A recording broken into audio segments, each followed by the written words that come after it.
Olá, irmãos, sejam bem-vindos a mais um estudo bíblico. Estamos às quintas-feiras falando sobre o tema a oração. Já temos abordado vários aspectos da oração, baseado em Mateus capítulo 6, onde Jesus traz como modelo a oração conhecida como a oração do Pai Nosso. Já vimos a necessidade de estarmos alinhando a nossa oração à vontade de Deus. A resposta a essas orações depende desse alinhamento ou desse realinhamento à vontade do Senhor. Hoje eu gostaria de enfatizar um pouco mais a respeito daquilo que Jesus disse que nós deveríamos evitar nas nossas orações. E como o tema é oração, nós vamos iniciar fazendo a nossa oração ao Senhor. Eu gostaria que neste momento você curvasse a sua cabeça, fechasse seus olhos, elevasse seus pensamentos a Deus e me acompanhasse nessa oração. Nosso Deus e nosso Pai Celestial, nós queremos neste momento buscar a Tua presença e suplicar a Tua graça, a Tua bênção, a Tua direção e a Tua proteção para as nossas vidas.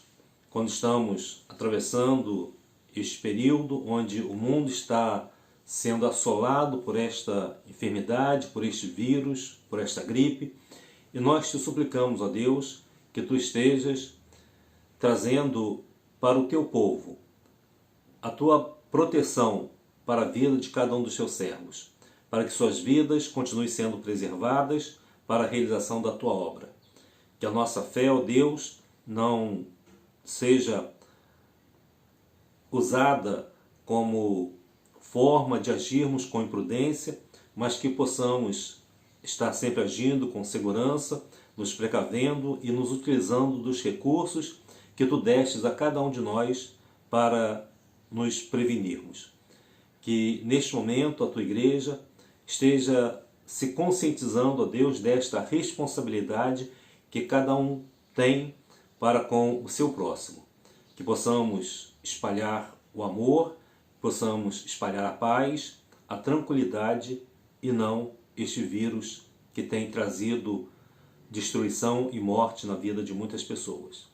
Guarda as nossas vidas e preserva-nos para a Tua honra e para a Tua glória. Em nome de Jesus é que nós te suplicamos e te agradecemos. Amém. Em Mateus capítulo 6, no versículo 5, quando Jesus fala a respeito da oração, ele diz assim: "E quando orardes, não sejais como os hipócritas, que gostam de orar em pé nas sinagogas e nas praças. E eles, ao agirem dessa forma, eles pensam que por muito falar serão ouvidos. Não vos assemelheis, pois, a eles, porque eu vos digo que eles já receberam a sua recompensa." Nessa passagem bíblica, nós podemos observar alguns aspectos importantes. Jesus disse para evitarmos nas nossas orações o que ele chama de vãs repetições. Então, quando orardes, não useis de vãs repetições. Ele faz uma comparação aqui nesse texto aos pagãos. Ele diz, não sejam como os gentios. Os gentios, no caso, eles são chamados também de pagãos. Eles, ao fazer a sua oração a um Deus, onde eles acreditavam que esse Deus poderia ouvi-lo, eles balbuciavam algumas palavras, e essas palavras elas eram repetidas e repetidas e repetidas várias vezes. Então Jesus disse para não usarmos dessas vãs repetições, esse balbuciar como os gentios, como os pagãos. Ele diz, não sejam como eles, porque o vosso Pai Celestial sabe o que você precisa, o que você necessita antes mesmo de lhe pedirdes. Então, nessa parte do ensino, Jesus ele está dizendo que as nossas orações elas devem ser significativas. Elas não incluem essas vãs repetições. E o que seriam essas vãs repetições? Essas religiões pagãs, onde eles adoravam outros deuses, eles supostamente achavam que por muito pedir, por muito implorar, por muito repetir uma determinada oração, isso poderia criar uma espécie de encantamento divino, e eles, através desses encantamentos, repetidos várias vezes, aquele Deus então poderia atendê-los. Um exemplo muito interessante sobre isso está lá no Antigo Testamento, no primeiro livro de Reis, capítulo 18, que narra uma competição, vamos chamar assim, entre o profeta Elias e os profetas de Baal. Essa disputa se deu no Monte Carmelo, e o texto diz assim, primeiro livro de Reis, capítulo 18. Eu vou ler alguns versículos. A partir do versículo 17 até o versículo 19, diz assim: E sucedeu que, vendo Acabe a Elias, disse-lhe: És tu o perturbador de Israel? Então disse ele: Eu não tenho perturbado Israel, mas tu e a casa de teu pai, porque deixastes os mandamentos do Senhor e seguistes a Baalim, vocês têm perturbado. Agora, pois, manda reunir-se a mim todo Israel no Monte Carmelo, como também os 450 profetas de Baal e os 400 profetas de Azerá, que comem da mesa de Jezabel. Então Acabe convocou todos os filhos de Israel e reuniu os profetas no Monte Carmelo. Então Elias se chegou a todo o povo e disse: Até quando cocheareis entre dois pensamentos? Se o Senhor é Deus, segui-o, e se Baal, segui-o. Porém, o povo nada lhe respondeu. Diz o texto ainda que eles fizeram um holocausto, um sacrifício, e esse holocausto deveria ser incendiado, deveria ser queimado através de um fogo que seria enviado pelo próprio Deus aos quais eles serviam, Elias e os profetas de Baal. E ele então faz esse holocausto, e Elias então diz assim, no versículo 25, E disse Elias aos profetas de Baal: Escolhei para vós um dos bezerros e preparai-o primeiro, porque sois muitos, e invocai o nome do vosso Deus, e não lhe ponhais fogo. E tomaram o bezerro que lhes dera, e prepararam e invocaram o nome de Baal, desde a manhã até o meio-dia, dizendo: Ah, Baal, responde-nos. Porém, nem havia voz, nem quem respondesse, e saltavam sobre o altar que tinham feito. E sucedeu que ao meio-dia, Elias zombava deles e dizia: Clamai em altas vozes, porque ele é um Deus.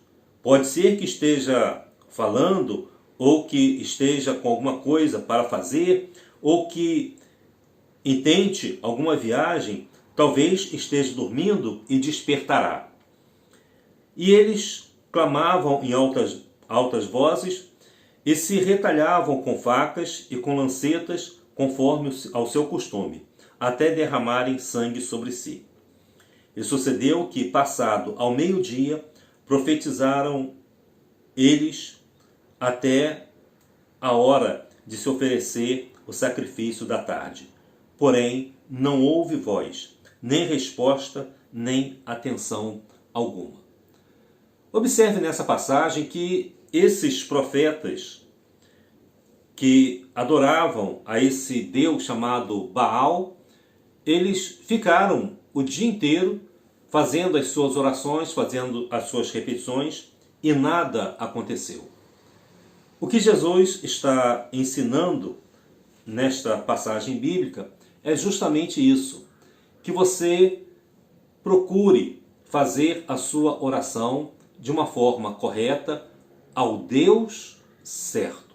Não a qualquer pessoa, não a qualquer Deus ou qualquer entidade. E é isso que Elias então vai mostrar nessa passagem bíblica, onde os profetas de Baal oravam, repetiram a oração, até se cortaram com facas, gritavam, e essa repetição constante, essas repetidas vezes, não houve resposta a essas orações. O cuidado que nós devemos ter é justamente esse: não tratarmos o nosso Deus como se ele fosse um Deus qualquer. Como se nós pudéssemos manipulá-lo, como se nós pudéssemos, através das nossas orações, fazer com que Deus faça a nossa vontade e ele então se torne um escravo do homem, um servo do homem, alguém que está apenas para nos servir. E nós invertemos os papéis. Nós estamos aqui para servir a Deus. Não é Deus que vai nos servir. Ele está pronto para atender as nossas orações, para atender as nossas necessidades. Mas o cuidado que temos que ter é não tratarmos a Deus como se fosse um Deus qualquer. E Jesus então, ele vai mostrar nesse momento que as orações, elas seguem a um padrão divino. E nós precisamos nos alinhar a esse modelo deixado pelo próprio Senhor Jesus. Eu sei que você é uma pessoa de oração, eu sei que você gosta de orar, mas cuidado como você faz a sua oração, para quem você ora, como você está orando. Exigindo de Deus, mandando em Deus, ou suplicando, sendo reverente e buscando a sua face. Todas as formas através das quais Deus agiu aqui neste mundo foi através de oração. A maneira como Deus age aqui neste mundo, na maioria de suas vezes, Deus estava respondendo às orações das pessoas.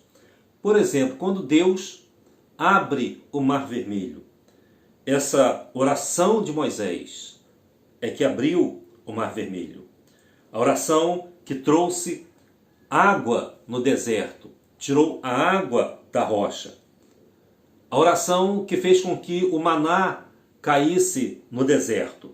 A oração que deixou exércitos inimigos completamente destruídos.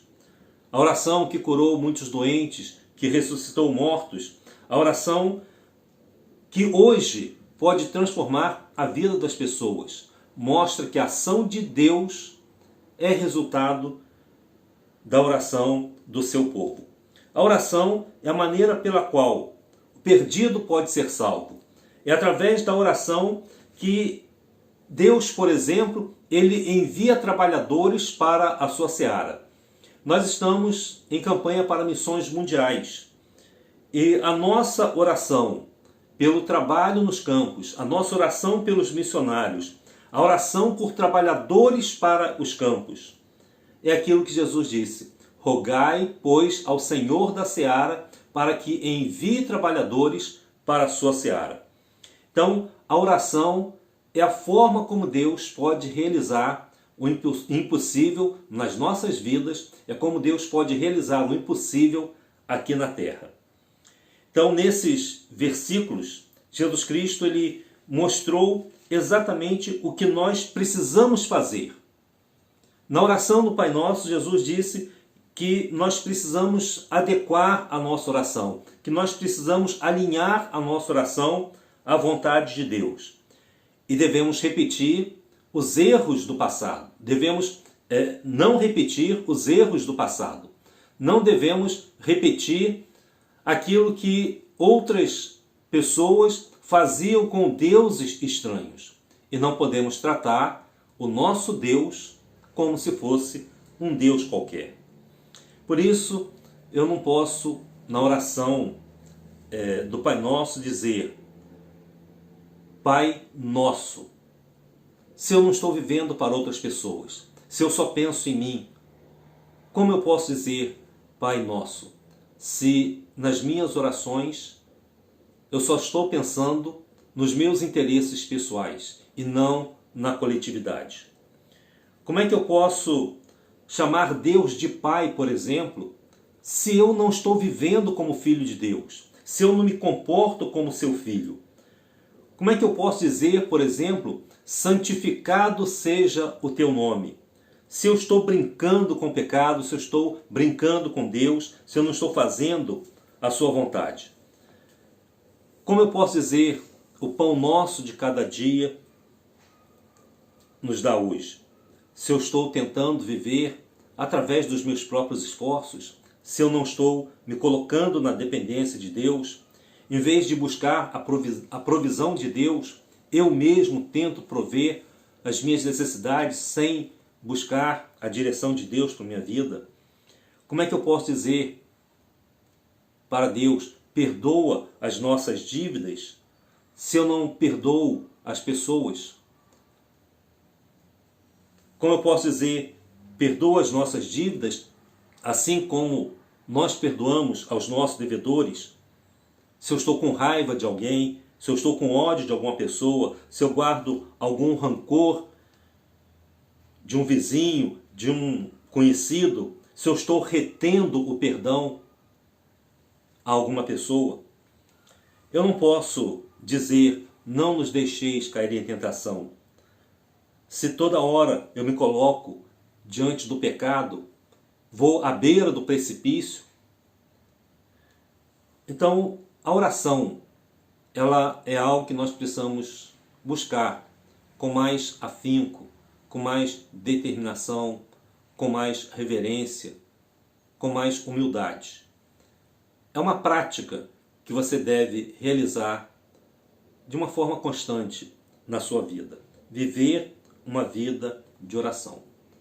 Talvez neste momento você precise dizer, como os discípulos disseram: Senhor, ensina-nos a orar. Quem sabe você esteja precisando fazer neste momento essa pequena oração. Senhor, ensina-nos a orar. Repita comigo essa expressão e diga: Senhor, ensina-nos a orar. E Deus vai responder essa oração. Ele vai te ensinar. Você vai aprender, através da palavra de Deus, quais são as palavras que você deve utilizar, como você deve buscar a orientação de Deus para a sua vida. Eu quero encerrar contando uma ilustração, na verdade, uma metáfora. Se você está tentando resolver os seus problemas, se você está atravessando alguma dificuldade por causa do emprego, por causa dessa gripe, por causa desse isolamento, o confinamento ele traz uma série de dificuldades para as nossas vidas. E talvez você esteja com um enorme problema na sua vida. Mas eu quero dizer para você o seguinte: primeiro, qual é o problema que você está passando? Segundo, você já entregou esse problema ao Senhor? Já entregou esse problema a Deus? Ou você está tentando resolvê-lo da sua maneira? Mais uma pergunta: onde você está buscando a solução dos seus problemas? E com quem você está buscando? Você está buscando a solução dos seus problemas, talvez com um coach, com alguém que possa instruí-lo em algum conhecimento? Não tem problema nenhum. Mas a pergunta é: você já colocou Deus na sua vida? Você já buscou a orientação de Deus em oração para a sua vida? Essa é a primeira coisa que você precisa fazer. buscar a orientação de Deus, porque Ele nos criou. Nós fomos formados por Ele e é Ele que vai nos dar a melhor orientação. Então quero contar essa metáfora. Dizem que certa vez um grande navio valia milhões de dólares e esse navio então ele quebrou num determinado país e cada dia que esse navio ficava parado o prejuízo era muito grande. Eram milhares e milhares de dólares por causa daquele navio parado. Imediatamente o comandante daquele navio, ele mandou chamar o melhor técnico daquele porto para consertar aquele navio. E ele trabalhou vários dias, uma semana toda, e não teve resultado nenhum. E ele disse, eu não consegui consertar o navio, depois eu vou mandar a conta para o escritório. E o prejuízo continuava aumentando, e eles então chamaram o melhor engenheiro daquele país para consertar aquele navio. O engenheiro foi lá, trabalhou um dia, 2 dias, 3 dias, mas ele não conseguiu consertar aquele navio. E o navio continuava lá, enguiçado, e a empresa tomando enormes prejuízos por causa daquele navio parado. E ele então mandou buscar o engenheiro que havia projetado aquele navio. E foram buscá-lo num país muito distante. Pagaram a sua passagem e ele foi até aquele navio. E quando ele chegou, ele olhou a casa das máquinas, ele escutou o barulho que estava saindo daqueles motores, ele acompanhou a tubulação, ficou olhando, observando.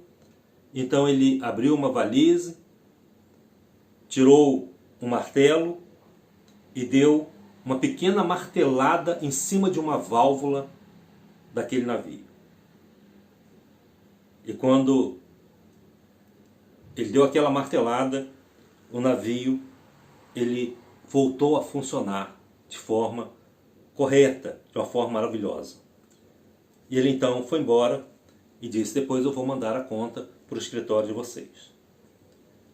E quando as contas chegaram no escritório, eles ficaram bastante impressionados, porque o primeiro que chegou lá, o técnico no navio, trabalhou uma semana, ele cobrou $700, $100 por dia, por cada dia de serviço. E a conta dele foi $700. O engenheiro que foi até aquele local, ele também mandou a conta. E a conta foi $1.500 pelos 3 dias de trabalho. $500 por cada dia. E a conta daquele engenheiro que havia fabricado o navio. $10.000. $10.000. E eles ficaram pasmos, porque foi apenas 1 minuto, uma martelada em cima de uma válvula. E eles disseram, olha, nós vamos pagar, mas você vai ter que discriminar como você está cobrando $10.000 por causa dessa martelada. Então, eles receberam lá no escritório daquele navio a seguinte discriminação. Para dar a martelada, $1. Para saber onde dar a martelada, $9.999. O que eu quero dizer para você é o seguinte, não é a quantidade de oração, não é a forma de oração, não são as tentativas de oração que você está fazendo. É se você está buscando o especialista na sua vida, naquele que te criou, naquele que sabe as suas necessidades, naquele que conhece os seus problemas. Desde que Deus abençoe a sua vida. Permita que neste momento, Deus te abençoe, te guarde e te proteja. E que os seus problemas sejam levados ao Senhor em oração. Porque Ele é o especialista nas nossas vidas. E só a Ele devemos buscar. Não perca o seu tempo com outras tentativas. Busque o especialista na nossa vida, que é o nosso Deus. Ele vai saber onde dar a martelada e como consertar a nossa vida. Que Deus, neste momento, te abençoe, te guarde e que você seja uma pessoa de oração. Amém.